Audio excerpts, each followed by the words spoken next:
ये सर हमारे जो डिजिटल IBIS24 का जो IBIS24.in है, अच्छा। यहाँ पर आप हैं दोस्तों। विजय शर्मा जी हैं आपके साथ में। तो ये IBIS24 का डिजिटल विंग है। ये हमारे सारे एकदम यंग साथी हैं जो बड़े ही कम वक्त में बड़ी तेज़ी से हर एक मोबाइल के ऊपर हर खबर को, तस्वीर को पहुंचा देते हैं। और अच्छा। इनसे हम लोगों को थोड़ा सा कई बार बड़ा कंपटीशन मिलता है कि हम दिन में बहुत मेहनत करते हैं आधे घंटे के बुलेटिन के लिए, और आधे घंटे में जाने कितनी सारी न्यूज़ ही कितनी दूर तक पहुंचा देते हैं। तो कॉम्प्लीमेंट भी और अच्छी बात है। तो एक बार हम विजय जी का यहाँ भी स्वागत करते हैं। तो आई एम श्योर कि यहाँ आपके पास में भी ढेर सारे सवाल हैं, पर वक्त बहुत हो गया है थोड़ा सा। नमस्कार सर, आप डिजिटल टीम को हेड करते हैं। अच्छा। एक सवाल है। क्या शुभ नाम आपका? शाहनवाज नाम है सर। शाहनवाज। आप जो इंस्टाग्राम और ट्विटर पे जो रिट्वीट करते हैं वो सब यहीं से होता है। आईबीसी का जो भी कंटेंट। एक सवाल है सर, जो मैं समझता हूँ कि यहाँ पे यंग बच्चे हैं और मैं भी उस दौर से गुजरा हूँ। यहाँ पे रोजगार की बड़ी कमी है सर। जैसे टेक्निकल एजुकेशन लेने के बाद, MBA करने के बाद यहाँ पे अवसर नहीं मिलते हैं, तो बाहर जाना पड़ता है। इसके पहले भी जितनी भी सरकारें रही, सब ने कहा कि भाई, जैसे रमन सिंह की 15 साल रही, जोगी जी की थी, फिर इसके पहले बघेल साहब की थी, फिर अब आपकी है। रोजगार वैसे निकल कर नहीं आ रहे हैं सर। तो इसके लिए आप लोगों का क्या प्लान है? क्योंकि वो अगर होगा तो सर समाज अपने आप भी सुधरेगा, इनकम बढ़ती है लोगों की, तो जो हम घटनाएं सुनते हैं वो भी कम होती है। तो बेसिकली आदमी काम धाम में लगेगा तो चीज़ें भी बढ़िया होंगी, और ये आप ही कर सकते हैं। इस वजह से सर बड़ी उम्मीद से युवाओं ने आप लोगों को चुना है। तो इसके ऊपर प्लान, क्योंकि मैं आपका अभी स्टार्टअप का बात सुन रहा था, वहाँ पर स्टार्टअप सर सब नहीं करेंगे, एक लिमिटेड लोग करेंगे, वो भी बहुत हाई IQ वाले लोग करते हैं।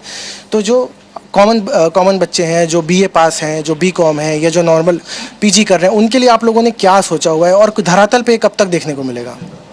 धरातल में अभी 10 महीने हुए हैं सरकार को, और 4-5 महीने तो आप छोड़ दो जी। शेष महीनों में भी काफ़ी चिंता करके माननीय विष्णुदेव साय जी ने पूरी ये कोशिश की है, और आने वाले समय में अधिक इंडस्ट्रीज यहाँ पर आएँ, इसके लिए भी कोशिश कर रहे हैं। IT पार्क एक अच्छा सा हमारा काफी समय से नया रायपुर में नाउ इसे अभी हो गया है, कुछ कंपनी आ गई हैं। आप एक काम करें, नए रायपुर में रात को घूमने जाएं एक बार, तो एक बिल्डिंग है जिस पर वो लगा हुआ है, लाइटिंग लगी हुई है। हाँ, वो झालर वाली लाइट क्या कहते हैं उसको? हाँ, इलेक्ट्रिक लाइट। हाँ, वो LED लाइट लगी हुई है, आपको दूर से दिखेगा, वो वही भवन है जहाँ पर शुरुआत हो रही है। तो बहुत सारी कंपनियां उस दिशा में भी आ रही हैं, और मैंने गैर पारंपरिक ऊर्जा स्रोतों के अंतर्गत भी बहुत सारे काम हो रहे हैं। मैं सोचता हूँ कि कुल मिला करके देखिए, बेरोजगारी बहुत बड़ी बात है, बहुत बड़ी समस्या, और उस बहुत बड़ी समस्या को मैं बहुत बड़ा कुछ कहना बहुत गलत है। सब कुछ खत्म हो जाएगा, लेकिन बहुत कुछ हल होगा, ये बात भी सच है। ये भी हम लोग करेंगे। इस सरकार के आने के बाद मैं अपने विभाग की बात करूं तो 950 SI की भर्तियां हम लोगों ने की जी, बिल्कुल। 350 और निकाली। अभी 5900 कांस्टेबल की भर्तियां निकाल कर बैठे हैं। अभी हम नगर सेना में निकाले हैं, पुरुषों के लिए अलग, महिलाओं के लिए अलग, 2 अलग अलग भर्तियां वहाँ पर भी हैं। अभी फायर जो डिपार्टमेंट है उसमें निकाल रहे हैं, जेल विभाग में निकाल रहे हैं, वहाँ पर भी निकाल रहे हैं। 950 भर्तियां हम लोगों ने टेक्निकल एजुकेशन में की हैं। ये सारी भर्तियां अभी इस 10 महीने के अंतर्गत की हुई हैं। तो उम्मीद करें आगे भी। क्यों नहीं। एक छोटी सी बात मैं इसमें ऐड करता हूँ कि अभी हमने बहुत सारी डिबेट की थी जब SI अभ्यर्थी बैठे हुए थे, तो कई बार हमने उनके संघर्ष की तस्वीरें दिखाई। आपका उसमें जो जेस्चर था वो उनको ही नहीं बल्कि पूरे प्रदेश को बड़ा अपील किया। ऐसा लगा कि पहली बार कोई गृह मंत्री हैं, कोई नेता हैं जिनको उनकी पीड़ा समझ में आई। रोड से आपने उनको घर के भीतर बुलाया, बिठाया, 2 बार आश्वासन दिया, फाइनली वो हो गया।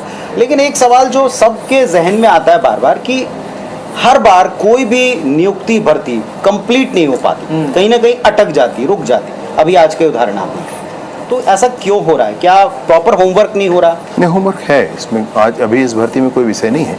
इस भर्ती में तो कांस्टेबल की भर्ती में 7.5 लाख एग्जाम दे रहे हैं। हाँ जी, 7.5 लाख हो। अभी एक बालक को पीड़ा हुई, माननीय न्यायालय ने उस पीड़ा की भी चिंता की है, बहुत बड़ी बात है।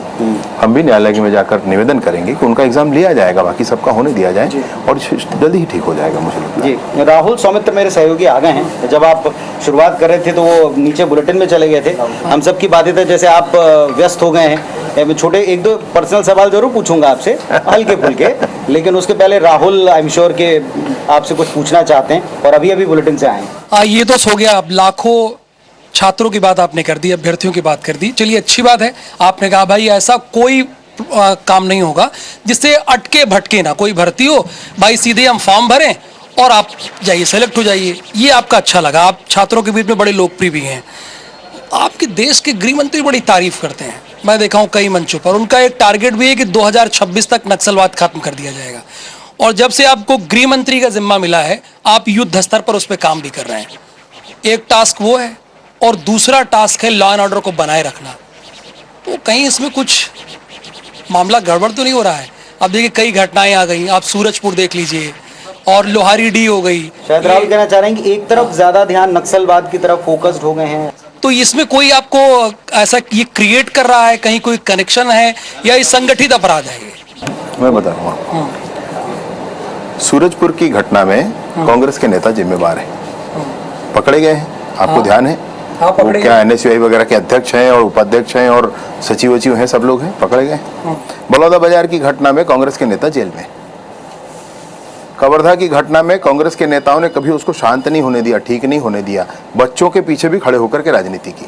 पिछले 5 साल में पुलिस ने क्या काम किया है, क्या पुलिस की स्थिति रही है, आप ध्यान करके देख लें एक बार। आने वाले इस 10 महीने में वही पुलिस तो है, वही सब कुछ तो है, व्यवस्था ठीक होने में थोड़ा समय जरूर लगेगा। फिर भी आपसे एक बात कहूं मैं, आंकड़ों के आधार पर ज्यादा कुछ नहीं हुआ है, शिगुफा फैलाया गया है, मिला करके बताया गया है, चीजों को हवा उठाया गया है।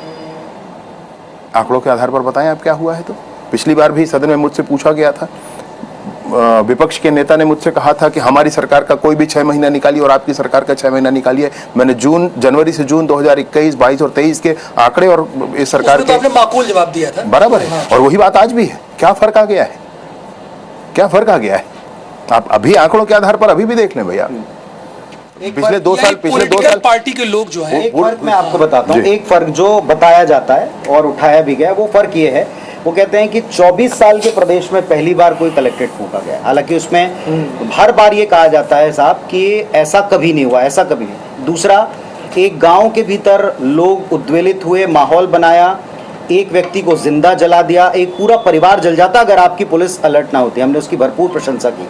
अगर आपने उस वक्त देखा हो तो बहुत ही सेंसिटिव ये टॉपिक था। इस पर हमने बताया कि अगर पुलिस वहाँ वक्त पर ना पहुँचती तो ये पूरे परिवार का जिंदा जल जाने जैसी घटना हो सकती थी, उसको बचाया। लेकिन अगर ये साजिश है तो क्या हमारा तंत्र काम नहीं कर रहा, हमको ढंग से इन्फॉर्म नहीं कर पा रहा, हम पकड़ नहीं पा रहे, वक्त से पहले साजिश नहीं पकड़ पा रहे? लोहारेड्डी का विषय मैं बिल्कुल नहीं कह रहा हूँ कि कोई साजिश है, किसी ने साजिश करके। मैं तो जान रहा हूँ उस गांव को, मेरे विधानसभा क्षेत्र का गांव है, मैं उस गांव में 100 बार गया हूँ, अभी भी सबसे परिचय, संपर्क सब कुछ है।